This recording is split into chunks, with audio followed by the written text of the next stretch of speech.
lai mi phun u len nau reliral mi phun dang ram parat lan mi di lak zai rem do te in lung dirau hi ngai man Israel mi phun ha bang tasaram char har nakin Pathian kam mi ram nuam kanan chachua ram a kan mi phun kan lut ve chang Boy pa tu thang cha tu si Boy pa tu lom ter u si Boy pa tang ador u si Ama tu choi sang u si Sal nun a chong zo sep bang Ani le chan pa tik a Mi phun a chom tu le mi bial de up tu a Boy pa thi mi phun kan si Nebuchadnezzar ni chun Suda tlang val rual na tu Khal di mi phun na hol le cha chon ter na Zule sa chu an bet na An pathian cha zum an tat An hol le cha an phir lo Tu cha mi phun dang ramakan pathian ni chung bia a choi san na Boy pa tu thang cha tu si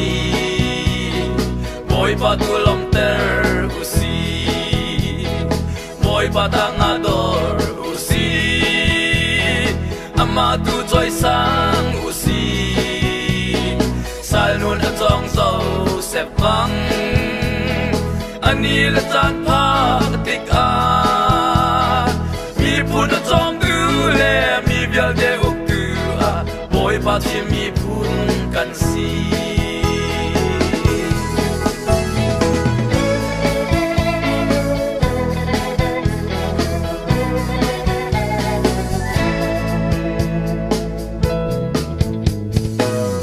Hang hai pu tu pa Nehemia kong song ruat man Akal tak chia lung ron Jerusalem cha Mit khi he cha sa acham Munan chit le kal tak chia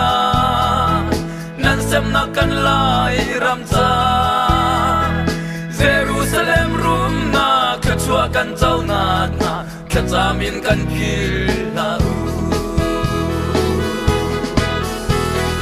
Boy pa tu thang cha tu si Boy pa tu lom ter u si Boy pa tang ador u si Ama tu choi sang u si Sal nun a chong zo sep bang Ani la chan pa tik a Mi phun a chom tu le mi bial de uk tu a Boy pa thi mi phun kan si Israel phun lei ni a Dan mi phun kong kha ruat man An pathian nu chi tin pathian dang an biak cha An mi phun ning in an thao Chuam hang pathian a si Kang hang mi pathian a si Jisu kan pathian long Chong nong a chia u si Mi phun pi him na a si Boy pa tu thang cha tu si Boy pa tu lom ter u si Boy pa tang ador Ama tu choi sang u si Sal nun a chong zo sep bang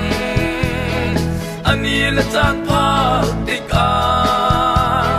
Mi phun a chong tu le mi bial de uk tu a Boy pa thi mi phun kan si sal nun a chong zo se bang ani la chan phak tik a mi phun a chong tu le mi bial de uk tu a oi pa thi mi phun